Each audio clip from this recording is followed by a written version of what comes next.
Good afternoon, ladies and gentlemen. Welcome to the MCDFNL Footy Preview, brought to you by Bendigo Bank, fantastic partners of the Maryborough Castlemaine District Football Netball League. Sean Kelly's my name. Sam Gowers is with me. Sammy, welcome back, mate. Of course, review show back on the website earlier this week. Fantastic word that we've heard back from that. And, of course, a lot of people very, very happy that we're back on this website speaking into the camera right now. Yeah, they're pleased to see us back, mate. The masses are happy once again. And you're the absolute master of understating things. They are more than happy. They are absolutely ecstatic to have us back on deck.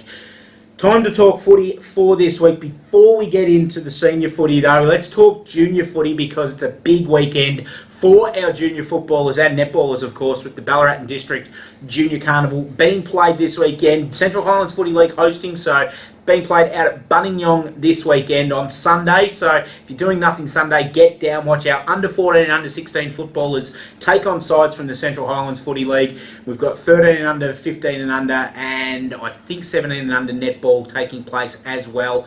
All taking place against the Central Highlands Netball League and the Colac District Football Netball League. It's going to be a great day of junior interleague football and netball out at Bendigo, so get around to that. All of the information is on the website at the moment. We were going to get Scott Carey in to have a bit of a chat to us about it this weekend, but he was too busy doing his hair or looking at his muscles in the mirror or something like that. I really don't know. He's just some floggish behaviour by Flood at the moment. Let's be completely serious. He's lost it like you would not believe. His head's just gone boof. And he is just implementing some really shoddy decisions at the top of the table. But really good to see the junior interleague going about. And, of course, under 16s looking great. Corey Hope, their coach. Under 14s led by the greatest of them all, Brandon Weatherson. And the netball is under the tutelage of Kylie Mortlock, looking very, very nice as well. So expecting big things from the juniors. The next weekend, 6 MCDFNL under 17 players will be headed up to Cairns as part of the AFL Goldfields under 17 trip that will be taking in games against AFL Cairns and AFL Townsville Mackay. Dame's being selected as we've gone to recording this week, so by the time you see this, you'll know who the six are. You'll know who the 6 players are, but we don't as yet. So we're going to have a bit of a chat to them probably next week as well, and we'll have something on our preview segment next week with the 6 blokes going up to Cairns representing the MCDFNL. And a big, big time for junior interleague footy and netball. Massive, massive time. Very busy, Scott Carey. Round 8, let's have a look at the senior games this weekend. And we're starting with a really, really crucial game for both of these sides. Talbot taking on Avoca at the Talbot Recreation Reserve. And boy, do both of these teams need to win. Talbot need to pull the nose up on this thing before they really start to plummet. One of the teams that were a finals fancy pre-season is sitting in 10th spot at the moment. And Avoca, they haven't won anything just yet, and they want to get themselves on the board more for pride than anything else. Yeah, Talbot have burnt me a few times on the tips this year, but I'm still going to back the Hawks to get this one. I think they just have a bit too much class for Avoca, even if Sherman Smith's out of action. Yeah, he is, but look, you're right. They do have a lot of talent throughout that side. Anthony Tatchell and Trent Barris have had a really good couple of weeks as well. In fact, Trent's been playing well all season. Ever since he was on Inside 60 to start the year, he has absolutely burnt it. And watch for Inside 60 coming back next week as well. There's a little tip for all the viewers at home. But I digress. Talbot, I reckon, in this one as well. Look, Avoca are going to give them a push. There's no doubt about that. I reckon they'll be in this game for probably 2.5 to 3 quarters. But you're right, just a couple more polish units in the Talbot side should get the Hawks over the line in this one. Campbell's Creek taking on Maldon in another big game for both of these clubs. Obviously, we know Maldon have been struggling a little bit this year, but Campbell's Creek have been a little bit up and down with their form this year, and they know that with a win today, win tomorrow, depending on when we actually put this up on the website. I'm anticipating it'll be Friday, so let's say tomorrow. With a win tomorrow, Campbell Street really get a chance to establish themselves inside that top 8. Yeah, like Creek started the year on fire. They did. They play well at home, and they'll be pumped up to beat Maldon. Big rivalry there. Yeah, you're right there. And obviously Campbell's Creek have played better when they've been on the expanses of the Campbell's Creek Recreation Reserve so far this season. So tipping in the Magpies to get over the line in this one as well. Carisbrook taking on Denali out at Carisbrook. Interesting game. Denali won't be a pushover in this one, despite the fact that they have a 0 in the wins column at the moment. And undermanned Carisbrook have been going along pretty well because they've been able to draw on some pretty impressive depth within the club as well. It's blooded guys like Mitch Whelan, one of their really impressive youngsters that's come through and is playing pretty well at the moment, and Clayton Furness as well. So whilst there is obviously some injuries at the top end of Carisbrook's list, it's creating a chance for the youngsters to come through and start making a name for themselves. Yeah, and they were really impressive last round. I think Carisbrook, like you said, just too good for Denali in this one, but the Eagles will have a crack, I'd say. Absolutely no doubt about that. I reckon the Eagles will be in this probably for up until halfway through the third quarter. Carisbrook will then pull away very nicely, I believe.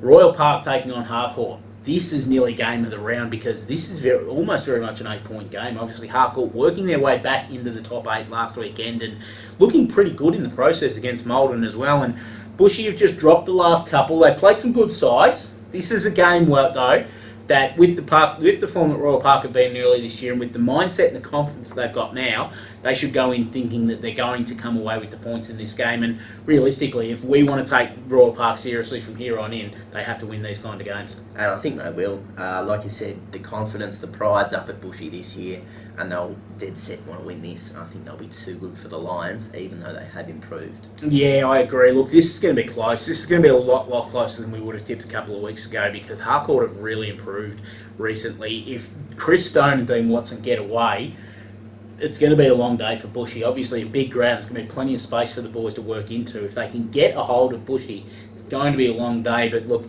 I've got some faith in Bushy. They built some credits up with their early form this year, and I'm going to go on their bandwagon again and select them to win this week. So hopefully the boys can do the right thing by us this week. Lexington taking on Trentham at Lexington. Another very interesting game. One that really you'd look at the fixture and think Lexington, how far? But Trentham were really good last week against Newstead, albeit at home, where they played some very good footy this year. But you'd think that, yes, while Lexington will be too strong, I don't think they're going to have things all their own way.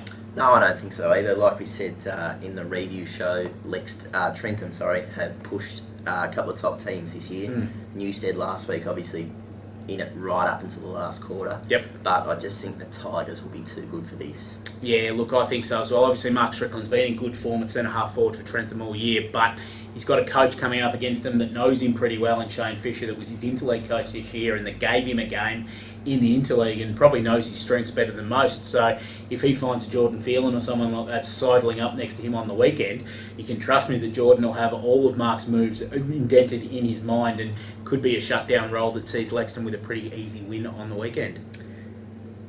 Navarre taking on the Maryborough Rovers this weekend. The reigning premiers coming up against the improved Rovers. And whilst the Rovers have improved and they've got their couple of wins over the last couple of weeks, much as they've improved, I can't see them getting over the line against the Hoppers here.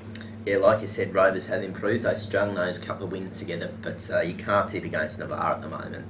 It'll be the Grasshoppers by how far? Your mate Ash Driscoll, 45 goals for the year so far. Halfway mark this weekend. Can he raise the bat? Yeah, I'm going to back him in. Back him in for at least 5? At least, I'm going to say 7. Going to say 7. That'll put him on 52 at the halfway mark of the year. Could we see the ton from the big man? We could indeed. The way they're playing at the moment, I wouldn't be surprised. Oh, when he kicks that 100th goal, we're going to be there and you're going to be one of the ones that runs out on the ground and you'll be hugging him and he'll drop the shoulder in when you're charging and just give you one of them ones and you'll be out for the count. Newstead taking on Natty Bialaba in the last game of the round. We thought at Royal Park Harcourt for a game of the round before. I take that back. This is going to be an absolute ripper. Newstead unveiling their facilities for the first time, playing their first game on their home ground this weekend. They're going to be pumped to keep their undefeated record alive, but they've been down a little bit in the last couple of weeks, and Natty have been up. They're really looking good. Yeah, big question will be, does Mark Ramsey play for Newstead? I'd say the Roos' hopes would hinge on that. Obviously, I'm going to back Natty, but going to be very, very close. How are Natty going to beat Newstead this weekend? Probably kick more goals, I'd say. The whiz factor. Ryan Weir, 7 goals last week. Who's going to stop him? You were starting to actually get some sort of cred as a sports journalist and someone that knows a little bit about footy. And then you've just shot every bit of that out of the water with that insipid response just then. Just for that, I'm going for Newstead because you can't give me a good reason why Natty are going to beat Newstead.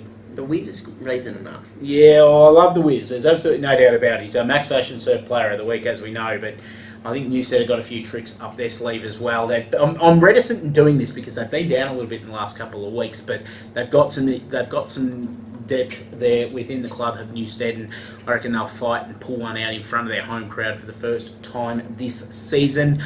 That's our footy review for another week. You're not fronting up tomorrow, from what I hear, against I'll Newstead. be out of action. I'll be on the bench, maybe making a few tactical moves. No, this could be an absolute disaster. What's wrong with you? Just a bit of an ankle injury, mate. How bad? For any lesser man, it'd be season ending, but a couple of weeks on the sidelines, I'll Give be me back. a spell, please. All it is a bruise.